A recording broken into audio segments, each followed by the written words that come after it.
everyone, as you all know, this is Niharika Tiwari. So guys, we're back with another video related to series of business law or business regulatory framework, and in this part we are going to cover next topic. तो जैसे पहले वाले parts अगर आपने नहीं देखे हैं तो प्लीज चैनल के प्लेलिस्ट पे जाकर उसे जरूर चेकआउट करेंगे। आज हम नेक्स्ट पार्ट के साथ मूव ऑन करने वाले हैं। सो टेलीग्राम इंस्टाग्राम में ज्वाइन कर सकते हैं। टेलीग्राम ग्रुप है commerce group SWNT। So without any further delay let's start this video. Okay, so now guys, in this video we are going to cover this topic, that is sale by non-owners, meaning and exception. Sales by non-owners, ownership transformation को लेके बात कर रहे हैं हम लोग इससे पहले वाले पार्ट्स में भी, और अब हम बात करने वाले हैं सेल्स बाय नॉन ओनर्स। मतलब नॉन ओनर्स कौन है, ओनर कौन है जो ओन कर रहे हैं गुड्स को, और नॉन ओनर्स क्या है, मतलब कि मान लो मेरा मोबाइल है, मैं बेच रही हूँ तो I own it, so I am selling, but कोई और मेरे मोबाइल को बेच रहा है जो इसका ओनर नहीं है, तो वो हो गई सेल बाय नॉन ओनर। तो इसका मतलब तो समझ में आ गया। एक्सेप्शंस भी होते हैं, मतलब कि कभी कभी ऐसा होता है कि जो ओनर नहीं है वो भी सेल कर सकता है गुड्स की। ठीक है, वो एक्सेप्शंस क्या है वो हम देखेंगे।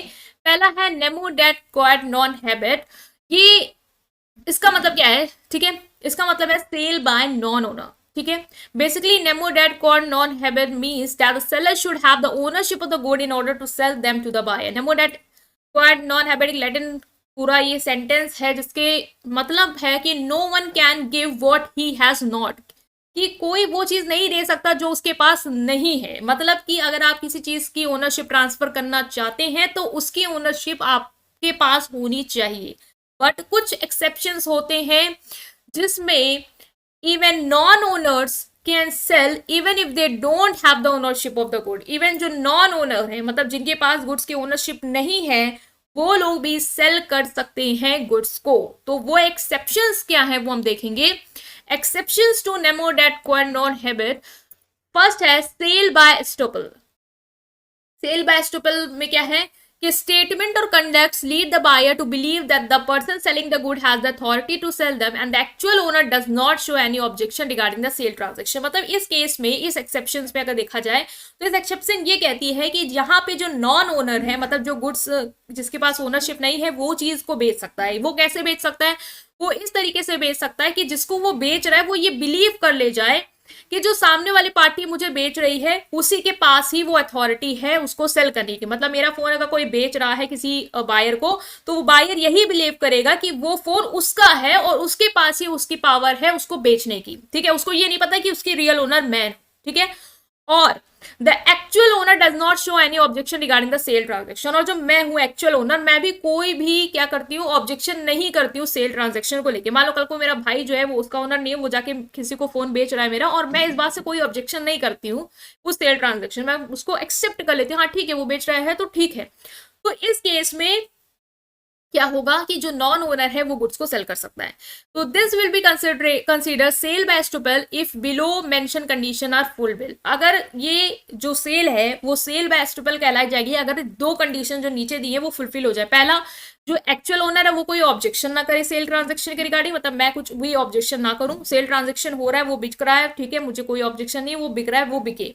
दूसरा, बायर बिल्कुल इनोसेंट हो, भाई उसको पता ही ना हो कि किसी और के पास उसकी अथॉरिटी है, वो यही सोच रहा है कि वो सामने वाला जो उसको बेच रहा है उससे का ही वो फोन है, उसके पास ही उसकी अथॉरिटी है और मैं उससे ही ले रहा हूँ। तो बायर गुड फेथ में एक्ट करता है, वो ऑनेस्ट है, उसको ये सब चीजें नहीं पता कि उसके साथ क्या ये मतलब किसी और के पास ओनरशिप है या कुछ है, ऐसा कुछ नहीं, इसको कोई भी डाउट नहीं है। तो अगर ये दो कंडीशन सेटिस्फाई हो गई तो इसे हम कहेंगे सेल बाय एस्टोपल। और इस सेल बाय एस्टोपल के अकॉर्डिंग जो एक्चुअल ओनर है, ठीक है, वो अगर ऑब्जेक्शन नहीं करता है और बाय इनोसेंट है, उसको नहीं पता है इन सब चीजों के बारे में कि किसी और का फोन है या वो कोई और दे रहा है, और वो भी धोखाधड़ी में इन्वॉल्व है, ऐसा नहीं है, उसको नहीं पता है, इस केस में कोई और पर्सन किसी की चीज को बेच सकता है। ठीक है, दूसरा है sale by mercantile agent. The mercantile agent is a person who is appointed by the principal to do some act on his behalf. Agent आपको मैंने बताया भी था कि अगर आपके बिहाफ पे कोई काम करने के लिए आप किसी पर्सन को अपॉइंट करते हो, वो आपका एजेंट है। तो एजेंट जो है वो गुड्स को सेल कर सकता है प्रिंसिपल के बिहाफ पे, even if he is not the actual owner of the good. आपको पता है एजेंट जो है वो एक्चुअल ओनर नहीं है गुड का, बट अब वो किसी और के बिहाफ पे चीजों को क्या कर सकता है, बेच सकता है। शेयर मार्केट में आप देखते हो कि आप एजेंट हायर कर लेते हो, जो आपके बिहाफ पे शेयर्स को खरीदता और बेचता है, वो रियल ओनर नहीं है शेयर का, उसने उसको शेयर को नहीं खरीदा, उसने उसको पैसे नहीं लगाए, वो पैसे मैंने लगाए, लेकिन वो मेरे बिहाफ पे वो सारी ट्रेडिंग कर रहा है। तो इस केस में भी जो एक्चुअल ओनर नहीं है वो सेल कर सकता है। कुछ कंडीशन इसमें फुलफिल होनी है। पहला, जो पोजीशन ऑफ गुड है वो कंसेंट ऑफ प्रिंसिपल के साथ होना चाहिए, मतलब मेरी कंसेंट है, सहमति है कि वो मेरे गुड्स को उसका पोजीशन है उसके पास, वो उसको डील कर सकता है। दूसरा, acting in ordinary course of business, मतलब कि लॉफुली वे में वो ट्रेड कर रहा है, इलीगल ट्रेड नहीं कर रहा हो, ठीक है। जो भी गुड्स है जिसकी मैंने उसको परमिशन दी है उसका काम करने की, उसको बेचने खरीदने की, तो भाई वो बेच रहा है लीगली, ठीक है। Buyers acted in good faith, buyer को इस बारे में कुछ नहीं पता है कि वो मेरा एजेंट है, ठीक है। वो उसको यही लग रहा है कि उसी का ही वो गुड्स है, इसलिए वो खरीद रहा है। दूसरा, नो नोटिस ऑफ नो दूसरा है no notice of no authority to sell given by the principal. और लास्ट ये है कि जो भी प्रिंसिपल है उसने कोई भी ऐसी नोटिस नहीं दी है बायर को कि ये जो गुड्स हैं वो आप जिससे खरीद रहे हो वो ओनर नहीं है, आप उससे मत खरीदो। तो उसकी कोई भी नोटिस नहीं दी है कि उसके पास वो अथॉरिटी नहीं है, मैंने उसको नहीं बताया ये बात। बायर जो है वो गुड फेथ में ऐड कर रहा है, उसको कुछ नहीं पता इन सब चीजों के बारे में, तो इस केस में जो नॉन ओनर है वो सेल कर सकता है। नेक्स्ट एक्सेप्शन है सेल बाय जॉइंट ओनर। मान लो दो पर्सन है ए बी जो गोल्ड बार को ओन करते हैं, मतलब दोनों के पास वो गोल्ड बार की अथॉरिटी है, वो दोनों ही उसके ओनर है, तो this will be called joint owner. तो दोनों लोग ओन कर रहे थे, दो जॉइंट ओनर हो गए, both of them are the owner, ownership is divided between them, दोनों के बीच में ओनरशिप जो है गोल्ड बार को लेके वो डिवाइडेड है।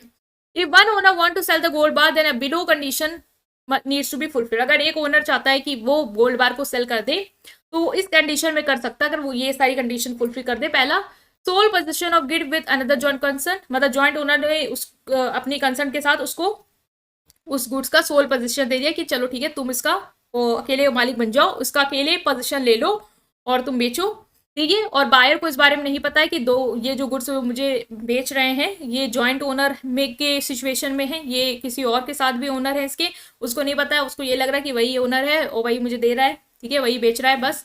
और no notice of no authority to sell, और जो भी आपका मेन जैसे जॉइंट ओनर है उसने कोई भी ऐसी नोटिस भी नहीं दी है बायर को कि जो आपको बेच रहे हैं उनके पास कोई अथॉरिटी नहीं उसको बेचने की। तो इस केस में क्या होगा कि जो जॉइंट ओनर वाले केस में भी जो नहीं है, ठीक है, जो ओनर मतलब क्योंकि दोनों ओनर है यहाँ पे ना, एक सिंगल ओनर नहीं है, बट सिंगल ओनर भी इस तरीके के केस में बेच सकता है।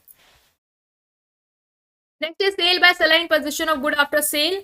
ए has sold goods to B however A has not made delivery of goods to B. यहाँ पे क्या है कि सेल बाय सेलर, एक सेलर जो है वो सेल कर रहा है गुड्स का in position of goods after sale, मतलब एक सेलर है उसने गुड्स को पहले तो ऑलरेडी सेल कर दिया है, उसके बाद सेल कर देने के बाद भी वो गुड्स को क्या कर रहा है, सेल कर रहा है। इसका मतलब क्या है कि A has sold to B however A has not made the delivery. मान लो मैंने आपको गुड्स बेचे लेकिन मैंने आपको गुड्स की डिलीवरी अभी तक नहीं की है, ठीक है, गुड्स अभी भी किसके पास है, मेरे पास है, और मैंने उन गुड्स को क्या कर दिया, किसी और को बेच दिया, उसकी डिलीवरी किसी और को दे दी। तो इस केस में भी मैं क्या हूं, ओनर नहीं हूं, क्योंकि मैंने तो वो आपको दे दिए थे तो गुड्स तो आपके हो गए थे, लेकिन मैंने डिलीवरी नहीं करी है, तो फिर भी मैंने क्या किया, उस गुड्स को किसी और को बेच दिया, तो मैं ओनर नहीं थी, देन टू मैंने क्या किया, उसको बेच दिया। तो इस केस में भी नॉन ओनर जो है वो गुड्स को बेच सकते हैं।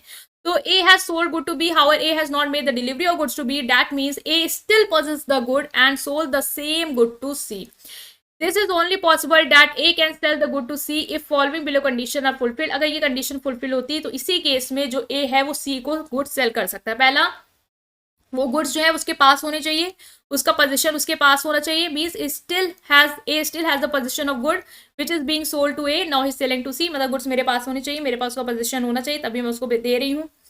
Next is buyer has no knowledge of the previous sale. Buyer देखो फिर वही है कि बायर इनोसेंट, उसको नहीं पता है कि मेरा किसी और से पहले ट्रांजेक्शन हुआ था, मैंने उसको वो गुड्स बेचे थे और मैंने उसकी डिलीवरी नहीं करी, उसको कुछ नहीं पता, उसको ये पता है कि मैं उसको दे रही हूँ गुड्स, बेच रही हूँ बस। और बायर गुड फेथ में ऐड करता है, मतलब उसको कोई भी डाउट नहीं होता है सेलर पे कि सेलर इस तरीके का धोखा कर रहे हैं, ठीक है। तो इस केस में जो ए है वो गुड सेल कर सकता है किसको, सी को। तो ये भी है कि नॉन ओनर है भाई, क्योंकि आपने उसको ऑलरेडी बी को बेच दिया था, देन टू आप किसी और को बेच रहे हो, तो इस केस में भी वो बेच सकता है। बस ये है कि बायर इनोसेंट, उसको ना पता हो और आपके पास गुड्स हैं तो आप बेच रहे हो उसको। Next is sale by buyer before transfer of ownership. A has not sold the goods to B but only delivered the goods to B. That means only the position of good is transferred. A has not sold the good. यहाँ क्या है, sale by buyer before transfer of ownership. Ownership transfer से पहले buyer ने क्या किया, sale किया, मतलब A has not sold good to B. A ने गुड्स जो है वो बी को अभी तक बेचे नहीं है, सिर्फ गुड्स की डिलीवरी दी है बी को, मतलब कि मैंने आपको सिर्फ गुड्स रखने के लिए दिए हैं, मैंने आपको अभी तक बेचने के लिए नहीं दिए हैं, मैंने आपको उसका पोजीशन दिया है सिर्फ, मतलब कि आप उसको पॉजेस करो, आप उसको रख सकते हो, मैंने उसका कंट्रोल नहीं दिया आपको कि आप उसको बेचो या खरीदो, ठीक है। तो here this does not make B buyer and A seller. तो भाई मैंने आपको सिर्फ गुड्स रखने के लिए दिए हैं, ठीक है, मैंने आपको उसको ना मैंने उसका आपसे पैसे लिया है, ना मैंने आपको उसको बेचा है। तो आप क्या हो यहाँ पे बेली हो गए हो, मतलब आप मतलब मैं आपको दे रही हूँ, ठीक है, बेलर और बेली वाला रिलेशन हो गया, आप रख रहे हो आप बेली हो गए हो, मैं दे रही हूँ मैं बेलर हो गया हूँ, ठीक है, relation created, A remains the actual owner. तो अभी क्या है, ए ही एक्चुअल ओनर है, क्यों, क्योंकि ए ने गुड्स बेचे नहीं, उसे सिर्फ रखने के लिए दिए। आपको जैसे कोई पेंटिंग है दे देता है रखने के लिए अपने पास, वो आपको बेच नहीं रहा, उसने आपसे पैसे नहीं लिए उसके, आपने उसको फिर क्या किया, वो पेंटिंग उसने आपको रखने के दी और आपने उठा के किसी और को बेच दिया, ठीक है, तो आपके पास उसकी ओनरशिप नहीं थी, देन टू आपने क्या किया, उसको बेच दिया। तो इस केस में भी ये सेल हो सकती है, but still B sold the good to C this transaction is valid if below condition are followed and C become the actual owner of the good. इस केस में सी एक्चुअल ओनर कब हो जाएगा, अगर ये फॉलोइंग कंडीशन हो जाए। पहले बात तो buyer possess the good with the consent of seller, buyer के पास गुड आया कैसे, सेलर की कंसर्ट से आया, ठीक है, सेलर की सलाह से उसको वो गुड्स मिले हैं। B buyer B possesses the good with the consent of seller A, भाई ए ने उसको रखने के लिए दिया था तो उसके पास इसीलिए गुड्स आया है।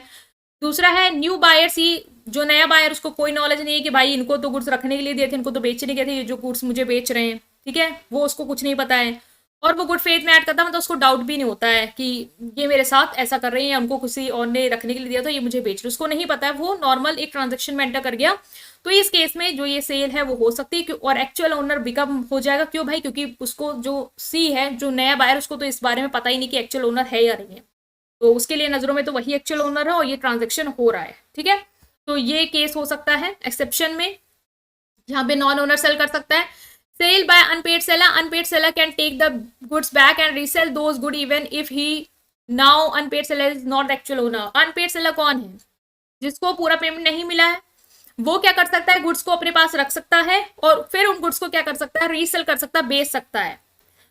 एक बार आपने बेच दिया, ठीक है, अब आप उसके एक्चुअल ओनर नहीं हो, आपको पेमेंट नहीं मिली है बस, तो आपने क्या किया, गुड्स को अपने पास रख लिया अब दोबारा और उसको किसी और को बेच दिया।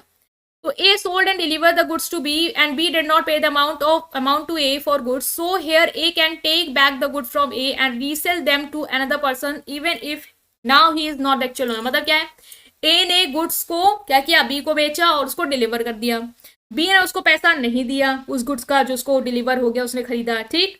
तो A here A can take back those good, अब ए क्या करेगा, वो गुड्स को बी से वापस ले लेगा, भाई तुमने पैसे नहीं दिए तो मेरा गुड वापस करो, और फिर वो उसको किसी और को बेच देगा। इवन अब वो एक्चुअल ओनर नहीं, क्योंकि आपने किसी और को बेच दिया था, उसको डिलीवर कर दिया था, तो वो ओनर कौन है, बी, आपने तो उससे ले लिया, छीन लिया, क्यों, क्योंकि आपका पेमेंट नहीं हुआ और आप उसको बेच रहे हो, तो एक्चुअल ओनर इस केस में नहीं हो, लेकिन फिर भी आप क्या कर सकते हो, गुड्स को बेच सकते हो। कुछ और एक्सेप्शन है अदर एक्ट ऑफ प्रोविजन के तहत, वो क्या है, सेल ऑफ गुड्स और प्रॉपर्टी बाय ऑफिशियल रिसीवर और liquidator of an insolvent person. आपने देखा होगा जब इंसॉल्वेंट हो जाती है कंपनी, हो जाती है या पर्सन इंसॉल्वेंट हो जाता है, तो बाकी जो डेटर्स हैं उनकी पेमेंट के लिए उसकी जो भी प्रॉपर्टी है चीजें उसको बेचता है, कौन बेचता है, ऑफिशियल लिक्विडेटर, जो ऑफिशियली एक कोड के तहत एक लिक्विडेटर अपॉइंट किया जाता है जो उसकी चीजों को बेचेगा और फिर सबका पैसा जो है वो पेमेंट करेगा। तो वो एक्चुअल ओनर नहीं है, उसके पास कोई राइट नहीं उसके सामान को बेचने का, इंसॉल्वेंट पर्सन का, बट वो अपॉइंट किया गया उस पर्पज के लिए और वो बेच सकता है। तो इस केस में भी नॉन ओनर सेल कर रहा है। फाइंडर ऑफ गुड्स क्या है कि फाइंडर ऑफ गुड्स, मान लो कि आपको कहीं गुड्स कोई पड़ा हुआ मिला और उसकी आपको चीज उसको मतलब रखने के लिए आपने बहुत सारे एक्सपेंस किए और फिर भी आपको नए जो ओनर है वो नहीं मिल पा रहे कि आप उससे अपने एक्सपेंस निकलवा पाओ, ठीक है। तो इस केस में भी आपके पास ये राइट रहता है कि आप उस गुड्स को क्या करो, बेच दो, अगर आप उसका रियल ओनर नहीं फाइंड कर पा रहे हो तो, और यहाँ पे आप एक्चुअल ओनर नहीं हो, देन टू आप सेल कर सकते हो।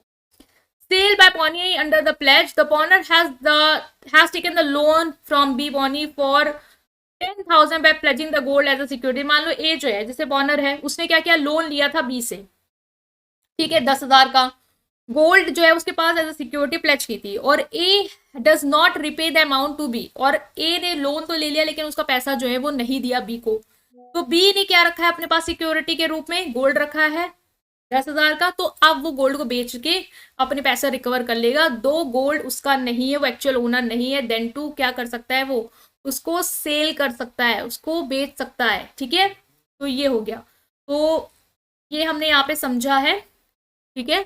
आई होप आप समझ पाए। स्टिल कोई भी डाउट है कमेंट सेक्शन में पूछेंगे, वीडियो को लाइक करेंगे, चैनल को सब्सक्राइब करेंगे और अपनी फ्रेंड के साथ पूरी प्लेलिस्ट को जरूर शेयर करेंगे। Thank you.